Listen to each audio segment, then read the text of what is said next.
Friends, പവിത്രം സീരിയലിൻ്റെ ഒരു upcoming വിശേഷത്തിലേക്ക് എല്ലാവർക്കും സ്വാഗതം. അങ്ങനെ വേദയുടെയും വിക്രത്തിൻ്റെയും വിശേഷങ്ങൾ അറിയാൻ താല്പര്യമുള്ളവർ നമ്മുടെ വീഡിയോ ഒന്ന് ലൈക്ക് ചെയ്യണേ, ചാനൽ ഒന്ന് സബ്സ്ക്രൈബ് ചെയ്ത് സപ്പോർട്ട് ചെയ്യണേ. അങ്ങനെ വിക്രമും വേദയും കൂടെ വഴക്കാണ് കേട്ടോ. വിക്രം ചായയൊന്നും വേദയ്ക്ക് കൊടുക്കുന്നില്ല. അതിൻ്റെ പിറ്റേ ദിവസം ഇങ്ങനെ വിക്രം ഒരുങ്ങിയൊക്കെ ഇറങ്ങി വരികയാണ് പുറത്തേക്ക് പോകാനായിട്ട്. ആ സമയം കമലം പറയുന്നുണ്ട്, മോനെ ഈ ചായ കുടിച്ചിട്ട് പോ. അപ്പോൾ പറയണം, വേണ്ടമ്മേ ചായയൊന്നും എനിക്ക് വേണ്ട, ദേ അവക്ക് കൊടുത്തേരെ എന്ന് പറയാം. അപ്പോൾ വേദ അവിടെ ഇരിപ്പുണ്ട് കേട്ടോ.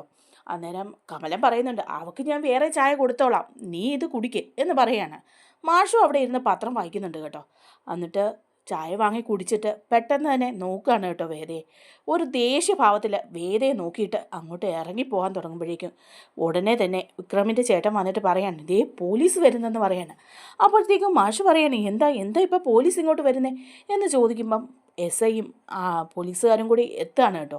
അപ്പോഴേക്കും മാഷ് ചോദിക്കുന്നുണ്ട്, എന്താ സാറേ, എന്താ ഇപ്പോൾ പോലീസൊക്കെ ഇങ്ങനെ കുടുംബമായിട്ട് ജീവിക്കുന്ന ഈ വീട്ടിലേക്ക് എന്തിനാ ഇപ്പോൾ പോലീസ് വന്നത്? അപ്പോഴേക്കും എസ് ഐ പറയാണ് കേട്ടോ, അതിപ്പം അങ്ങനെയൊക്കെയാണ്, ഇതിപ്പം എന്തെങ്കിലും കാര്യമുണ്ടെങ്കിൽ കുടുംബമായിട്ട് ജീവിക്കുകയാണെന്നൊന്നും അറിയേണ്ട കാര്യമില്ലല്ലോ, തെറ്റ് ചെയ്തവരെ അറസ്റ്റ് ചെയ്യുക എന്നുള്ളത് ഞങ്ങളുടെ ചുമതലയാണ്. അപ്പോഴേക്കും പറയാം, ആരാ ഇപ്പോൾ ഇവിടെ തെറ്റ് ചെയ്തത്? നിങ്ങളുടെ മകൻ തന്നെ, അല്ലാതാരാ? പല കേസുകളിലും ഇയാൾ പ്രതിയാ എന്ന് പറയുമ്പം വേദ മുമ്പിൽ കയറി നിന്നിട്ട് പറയാണ്, സാറേ ഇത് കയ്യാങ്കളിയാണ് കേട്ടോ, ഇത് മനഃപൂർവ്വം വിക്രമിനെ കൊടുക്കാൻ വേണ്ടി ചെയ്യുന്നതാണെന്ന് എനിക്കറിയാം. ഈ വിക്രമിനെ വെറുതെ വിട്ടേരെ, ഞാനല്ലേ എല്ലാ പ്രശ്നത്തിനും കാരണം, എന്നെ അറസ്റ്റ് ചെയ്തുകൊണ്ട് പോയിക്കോ. എനിക്ക് ഇത്രയും പ്രായമായി, എൻ്റെ സ്വന്തം ഇഷ്ടത്തിനാണ് ഞാനിവിടെ താമസിക്കുന്നത്, അതിന് വെറുതെ വിക്രത്തിനെയും അയാളുടെ കുടുംബത്തിനെയും ഒന്നും ഇങ്ങനെ ഉപദ്രവിക്കേണ്ട കാര്യമില്ല. അപ്പം പോലീസുകാരൻ പറയുന്നുണ്ട് കേട്ടോ, അത് അങ്ങനെയൊന്നും അല്ല, ഇപ്പം നിങ്ങൾ കാരണമുള്ള കേസൊന്നും അല്ല ഇത്, എല്ലാ കേസിനും ഇപ്പം നിങ്ങളാ കാരണം എന്ന് പറയേണ്ട കാര്യമൊന്നുമില്ല. ഇത് വേറെ കേസാണ്, വേറെ ഒരു 2-3 അടിപിടി കേസുകളൊക്കെ ഇവൻ്റെ പേരിലുണ്ട്, അതിനിപ്പോൾ അറസ്റ്റ് ചെയ്യാൻ വന്നതാ എന്ന് പറയാണ്.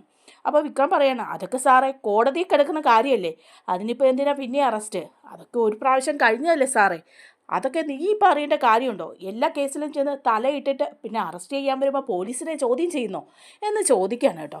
അപ്പോഴേക്കും വേദ പറയുന്നുണ്ട്, സാറേ ഇതങ്ങനെയൊന്നും അല്ല, ഇതിൻ്റെ പിന്നിൽ ആരാ കളിക്കുന്നതെന്നൊക്കെ എനിക്ക് നന്നായിട്ട് അറിയാം, സാർ വെറുതെ പണം വാങ്ങിയിട്ട് ചെയ്യുന്നതല്ലേ ഇത്, വെറുതെ എന്നെ ഭരിക്കാനൊന്നും വരണ്ട കേട്ടോ, ഞാൻ പണം വാങ്ങിയൊന്നും ചെയ്യുന്നതല്ല, ഇവൻ്റെ പേര് കേസ് ഉണ്ട് എന്നുള്ളതിന് സംശയമുണ്ടോ? ഇവൻ്റെ കൂട്ടുകാരും ഒക്കെ ഗുണ്ടകളല്ലേ എന്നൊക്കെ പറയാം, വാ ഞങ്ങളുടെ കൂടെ വാ എന്ന് പറയണം. അപ്പോഴേക്കും വേദ വിക്രത്തിൻ്റെ കൈ കയറി പിടിക്കുകയാണ് കേട്ടോ, പോലീസ് പിടിക്കുമ്പോഴേക്കും. അപ്പോൾ വിക്രം പറയാം, നീ എൻ്റെ കയ്യിൽ നിന്ന് വിട്, ഇതിനെല്ലാം കാരണം നീ തന്നെയാണ്, നിന്നോട് ഞാൻ പറഞ്ഞതല്ലേ നിൻ്റെ വീട്ടിൽ പോകാൻ, നീ ഇവിടെ നിന്നിട്ടല്ലേ ഇപ്പോൾ ഇത് എന്നൊക്കെ ചോദിക്കുകയാണ് കേട്ടോ. അപ്പം വേദ ഇങ്ങനെ നിൽക്കുകയാണ്. അപ്പോൾ പോലീസ് അറസ്റ്റ് ചെയ്തുകൊണ്ട് പോകും. അപ്പോൾ മാഷ് പറയുന്നുണ്ട് കേട്ടോ, എന്തായാലും ഇവനെ കൊണ്ട് എന്തെങ്കിലുമൊക്കെ നാശമുള്ളൂ, ഇവൻ്റെ തല കണ്ടതിൽ പിന്നെ സമാധാനം ഉണ്ടായിട്ടില്ല, എപ്പോഴും കേസും അടും പിടിയും എന്നൊക്കെ ഇങ്ങനെ മാഷും പറയുക, ദേഷ്യപ്പെടുക. പോലീസുകാരെ വിക്രമിനെയും കൊണ്ട് പോവുകയാണ് കേട്ടോ. അപ്പം പോലീസ് ജീപ്പിലേക്ക് വിക്രമിനെ കൊണ്ടുപോകുന്ന കണ്ട് രാധ വഴി കൂടെ നടന്നു വരിക. അപ്പോൾ രാധ ഓടി വരുന്നുണ്ട്. വിക്രം എന്ന് പറഞ്ഞ് ഓടി വന്നിട്ട് വീട്ടിലേക്ക് കയറി വരികയാണ്. അപ്പോൾ കയറി വരുന്ന വഴി വേദയൊന്ന് സൂക്ഷിച്ച് ഇഷ്ടമില്ലാത്ത രീതിയിൽ നോക്കിയിട്ട് രാധ കയറുകയാണ് കേട്ടോ. എന്നിട്ട് രാധ പറയുന്നുണ്ട്, കമലത്തിനോട് ചോദിക്കുക, എന്താമ്മേ എന്താ, വിക്രമിനെ പോലീസ് കൊണ്ടുപോയല്ലോ, എന്താ പ്രശ്നം? അപ്പോഴേക്കും കമലം പറയും, എന്താണെന്നറിയില്ല, എന്തോ പഴയ കേസാണെന്ന് പറഞ്ഞാൽ അവർ കൊണ്ടുപോയത്. അപ്പോൾ മാഷ് പറയാം, അവൻ്റെ കാര്യമല്ലേ, അവൻ ഏത് അടിപിടിയിലും ഒക്കെ കാണും, അതുകൊണ്ടായിരിക്കും പോലീസ് കൊണ്ടുപോയത്, എന്തായാലും ഒരു സമാധാനവും. അപ്പോഴേക്ക് രാധ പറയും, എന്ത് കേസായാലും ശരി അവനെ പുറത്തിറക്കണം, പോലീസ് സ്റ്റേഷനിലൊക്കെ കൊണ്ടുപോയി കഴിഞ്ഞാൽ ആകെ മൊത്തം പ്രശ്നമാകും എന്ന് പറയാണ് കേട്ടോ.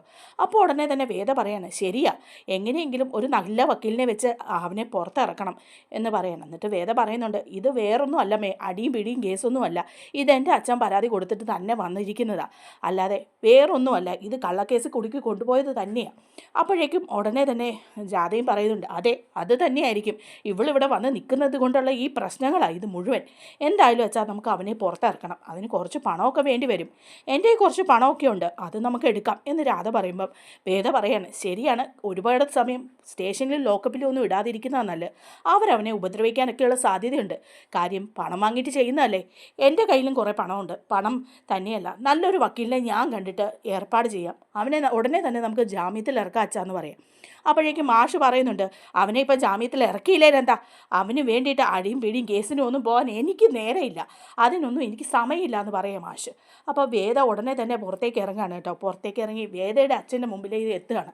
അപ്പോഴേക്കും ശങ്കരനാരായണൻ വിക്രമിൻ്റെ വീട്ടിലേക്ക് എത്തുകയാണ് കേട്ടോ. വേദ കാറിന് മുന്നിലേക്ക് ചെല്ലുന്നുണ്ട്. എന്താ അച്ഛാ, എന്താ കാര്യം? ഇപ്പോൾ ഇങ്ങനെ ഒരു പണി നടത്തിയത് അച്ഛനല്ലേ? വിക്രമിനെ അറസ്റ്റ് ചെയ്യിപ്പിച്ചത് അച്ഛനല്ലേ എന്ന് ചോദിക്കാണ് കേട്ടോ. അപ്പം മാഷും കമലവും രാധയും എല്ലാവരും അവിടെ ഉണ്ട് കേട്ടോ. അപ്പം ഉടനെ ശങ്കരനാരായണൻ പറയാണ്, അതെ ഞാൻ തന്നെ ചെയ്യിച്ചതാ, നമുക്കൊരു കണ്ടീഷൻ വെക്കാം, വിക്രമിനെ ഞാൻ വിടാം, വിക്രമിനെ ഇവിടെ വരും, ആ സമയം നീ നമ്മുടെ വീട്ടിലേക്ക് വരണം, നീ അവിടെ വരുന്ന എപ്പോഴോ അപ്പോൾ അവന് ഈ വീട്ടിലുണ്ടാവും എന്ന് പറയാണ്. അപ്പോൾ വേദ ചോദിക്കുക, അച്ഛന് നാണയില്ലേ അച്ഛാ ഇങ്ങനെ സംസാരിക്കാൻ, അച്ഛൻ ഒന്നുമില്ലെങ്കിൽ ഒരു ജഡ്ജിയല്ലേ, എന്നിട്ടാണോ ഇത്ര മോശമായ രീതിയിൽ സംസാരിക്കുന്നത്, അച്ഛൻ്റെ ഉള്ളിൽ ഇങ്ങനെയൊക്കെയാണോ, ഇങ്ങനെ വില പേശുകയും ബ്ലാക്ക് മെയിൽ ചെയ്യുകയും ചെയ്യാന്നൊക്കെ ഉള്ളത് നിയമപരമായിട്ട് ശരിയാണോ അച്ഛാ? അപ്പോൾ പറയാണ്, എനിക്കതൊന്നും അറിയേണ്ട കാര്യമില്ല, നീ നമ്മുടെ വീട്ടിലേക്ക് വരണം, അങ്ങനെയാണ് വിക്രമിനെ ഒരു കുഴപ്പമില്ലാതെ ഇവിടെ എത്തിക്കുന്നതായിരിക്കും എന്ന് പറയാണ് കേട്ടോ. അപ്പം ഉടനെ തന്നെ രാധ പറയാണ്, നാണമില്ലല്ലോ നിങ്ങൾക്ക് ഇങ്ങനെ പറയാൻ, നിങ്ങൾ എന്തിനാണ് മനഃപൂർവ്വം വിക്രമിനെ ഇങ്ങനെ അറസ്റ്റ് ചെയ്തുകൊണ്ട് പോയത്, അവനെ എന്ത് തെറ്റാ ചെയ്തത്, നിങ്ങളുടെ മകളല്ലേ ഇവിടെ നിൽക്കുന്നത്, അവളോട് ചോദിച്ചു നോക്ക്, അവളെ പല പ്രാവശ്യം അവിടെ കൊണ്ടുവിടുകയും പറഞ്ഞു വിടുകയും ചെയ്തതല്ലേ, എന്നിട്ട് അവൾ പോകാതെ നിൽക്കുന്നതിന് നിങ്ങൾക്ക് കുഴപ്പമില്ലേ, വിക്രം ചെയ്തത് തെറ്റ് തന്നെയാണ് അല്ലെന്ന് ഞാൻ പറയുന്നില്ല, പക്ഷേ ഇവളെന്തിനാണ് ഇവിടെ നിൽക്കുന്നത്, ഇവളോട് എല്ലാവരും ഇവിടുന്ന് പോകാൻ പറയുന്നുണ്ട്, പക്ഷെ പിന്നെയും കടിച്ചു തൂങ്ങി ഇവിടെ നിൽക്കുന്നത് നിങ്ങളുടെ മകൾ തന്നെയല്ലേ, എന്നിട്ട് പാവം വിക്രമിനെ ഇങ്ങനെ ശിക്ഷിക്കേണ്ട കാര്യമുണ്ടോ? അപ്പോൾ ഉടനെ ശങ്കരനാരായണൻ പറയാം, ദേ എന്നോട് കൂടുതൽ സംസാരിക്കാനൊന്നും വരരുത് കേട്ടോ, എനിക്ക് എൻ്റേതായ നിയമങ്ങളുണ്ട്. അന്നേരം രാധ പറയും, ഓ നിങ്ങൾ വലിയ കാശുകാരൻ, നിങ്ങൾക്ക് നിങ്ങളുടേതായ നിയമങ്ങളുണ്ട്, എന്ത് തോന്നിയാസം ചെയ്യുന്ന പെറുക്കികളുടെ നിയമം അല്ല എന്ന് ചോദിക്കുക. ഉടനെ ശങ്കരനാരായണൻ്റെ ദേഷ്യം വരികയാണ്. ശങ്കരനാരായണൻ വേദയോട് പറയാം, നീ നിന്നെ വളർത്തി വലുതാക്കി ഇത്രയാക്കിയതിന് നീ അച്ഛനെ പേര് കേൾപ്പിച്ചല്ലോ, ഈ ഇവറ്റകളുടെ വീട്ടിൽ വന്നിട്ട് ഇങ്ങനെ ഒരു പേരാണല്ലോ അച്ഛന് നേടിത്തന്നത്. അപ്പോഴേക്കും വേദ പറയാം, അർഹിക്കുന്നതേ കിട്ടുള്ളൂ അച്ഛാ, ഞാൻ എൻ്റെ സ്വന്തം ഇഷ്ടത്തിനാണ് ഇവിടെ നിൽക്കുന്നത്, അതിന് അച്ഛൻ കൊണ്ട് കേസ് കൊടുക്ക്, ആ രീതിയിൽ നമുക്ക് കാണാം, അല്ലാതെ ഇങ്ങനെ ബ്ലാക്ക് മെയിൽ ചെയ്യുകയല്ല ചെയ്യേണ്ടത്. അച്ഛൻ്റെ മനസ്സിൻ്റെ മോശമായ അവസ്ഥ ഇപ്പം പുറത്തേക്ക് വന്ന്, അതേടി അങ്ങനെയാ, എനിക്ക് അങ്ങനെ ഒരു അവസ്ഥയുണ്ട്, ഞാൻ നിന്നോട് പറയാനുള്ള കണ്ടീഷൻ ഞാൻ പറഞ്ഞു, ഇനി നിനക്ക് അതനുസരിച്ച് ചെയ്യാം, ഇല്ലെങ്കിൽ അവൻ ജയിലിൽ കിടക്കും എന്ന് പറയാണ്. അപ്പോൾ വേദ പറയാം, കാണാച്ചാ എനിക്കും നിയമങ്ങളൊക്കെ കുറേ അറിയാം, എനിക്കും നിയമപരമായിട്ട് നീങ്ങാനും അറിയാം, അതുകൊണ്ട് നമുക്ക് നിയമപരമായിട്ട് തന്നെ ഇതിനെ കാണാം, വിക്രമിനെ ഞാൻ തന്നെ പുറത്തിറക്കിക്കോളാം എന്ന് വെല്ലുവിളിക്കുകയാണ് കേട്ടോ വേദ. അത് കഴിഞ്ഞ് വേദ പോലീസ് സ്റ്റേഷനിലേക്ക് പോവാണ് കേട്ടോ, ജാമ്യത്തിൽ ഇറക്കാനായിട്ട് വക്കീലും ഒക്കെ ആയിട്ട്. അപ്പോൾ വക്കീൽ പറയുന്നുണ്ട് ഞാൻ സഹായിക്കാമെന്ന് പറയാം. അപ്പോൾ വേദ പറയുന്നുണ്ട് ഇങ്ങനെ ഒരു പ്രശ്നമാണ്, കാരണം ഞാൻ അവിടെ വന്ന് നിൽക്കുന്നത് എൻ്റെ സ്വന്തം ഇഷ്ടപ്രകാരമാണ്, പക്ഷേ വിക്രമിനെ എൻ്റെ വീട്ടുകാർ ഒരുപാട് ഉപദ്രവിക്കുകയാണെന്ന് പറയാം. അങ്ങനെ പോലീസ് സ്റ്റേഷനിലെ SI ഉള്ള കള്ള ചാർജുകളെല്ലാം ചുമത്തുകയാണ് കേട്ടോ. വിക്രമിൻ്റെ പേരിൽ അടിയും പിടിയും മോഷണ കേസും എല്ലാം എഴുതുകയാണ് FIRൽ. അപ്പോഴേക്കും ആണ് വേദ ചെല്ലുന്നത്. വേദ ചോദിക്കുക, സാറേ എന്താ എഴുതി കൂട്ടുന്നത്, ഇല്ലാത്ത കേസുകളെല്ലാം അവൻ്റെ തലയിൽ ചുമത്തുകയായിരിക്കല്ലേ? അപ്പോൾ പറയാണ്, ഇല്ലാത്ത കേസൊന്നും അല്ല, ഇതുള്ള കേസുകളാണ്, ഇവനും ഇവൻ്റെ കൂട്ടുകാരും ഉൾപ്പെട്ട കേസുകളാണ്, നിങ്ങൾ ഇതിലൊന്നും ഇടപെടണ്ട, നിങ്ങളുടെ കേസല്ലെന്ന് പറഞ്ഞല്ലോ. സാറേ കാശ് വാങ്ങിയിട്ടല്ലേ സാർ ഇത് ചെയ്യുന്നത്, സാറിന് മനസാക്ഷിയുണ്ടോ, എൻ്റെ അച്ഛൻ്റെ കയ്യിൽ നിന്ന് പണം വാങ്ങിയിട്ടാണ് അച്ഛൻ ഇവനെ അറസ്റ്റ് ചെയ്യിപ്പിച്ചതെന്ന് എനിക്ക് നന്നായിട്ടറിയാം എന്ന് പറയുമ്പം പറയാം, അങ്ങനെയൊന്നും അല്ല, കുട്ടി വേറെ വല്ല പണി നോക്ക് എന്ന് പറയാൻ കേട്ടോ.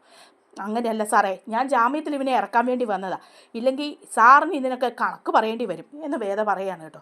അപ്പോഴേക്കും വിക്രമ അവിടെ എന്നോട് പറയാം, വിക്രമേ നിന്നെ ഞാൻ ഇറക്കാം, നീ പേടിക്കൊന്നും വേണ്ട കേട്ടോ, നിന്നെ ഞാൻ സ്റ്റേഷനിൽ നിന്ന് വെളിയിലിറക്കും, നല്ലൊരു വക്കീലിനെ വെച്ച് ജാമ്യത്തിൽ ഇറക്കും എന്ന് പറയുമ്പോൾ വിക്രം പറയും, എന്തിനാടി നിന്നെ എനിക്ക് കാണണ്ട, കാരണം നിൻ്റെ വീട്ടുകാർ ചെയ്തതാ ഇതെല്ലാം, അത് എനിക്കും അറിയാം, അതിൽ സംശയമില്ലാത്ത കാര്യമാണ്, പക്ഷേ ഇതിനൊക്കെ കാരണക്കാരി നീ ഒരുത്തിയാണ് എന്ന് പറയാണ് വേദയോട്.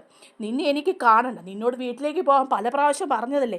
അപ്പോൾ പറയാണ്, വെറുതെയാണോ ഞാൻ അവിടെ നിൽക്കുന്നത്, നീ എൻ്റെ കഴുത്തിൽ താലി കെട്ടിയില്ലേ, എന്ത് താലി അടിയത്, വെറും ഒരു മഞ്ഞ ചരടെടുത്ത് കെട്ടിയാ അത് താലിയാവോടി, അന്നേരത്തെ ഇതിന് ചെയ്തു പോയതാണെന്ന് നിനക്കും അറിയാമല്ലോ, എന്നിട്ട് പിന്നെ നീ കടിച്ചു തൂങ്ങി നിൽക്കുന്നത് ഞങ്ങളെ വിഷമിപ്പിക്കാൻ വേണ്ടിയിട്ട് തന്നെയല്ലേടി, ഞാൻ ഇവിടെ തന്നെ കിടന്നോളാം, എനിക്ക് വെളിയിൽ ഇറങ്ങണ്ട, നീ ആരെയും കൊണ്ടും ജാമ്യം ഇറക്കാൻ നിൽക്കുകയും വേണ്ട.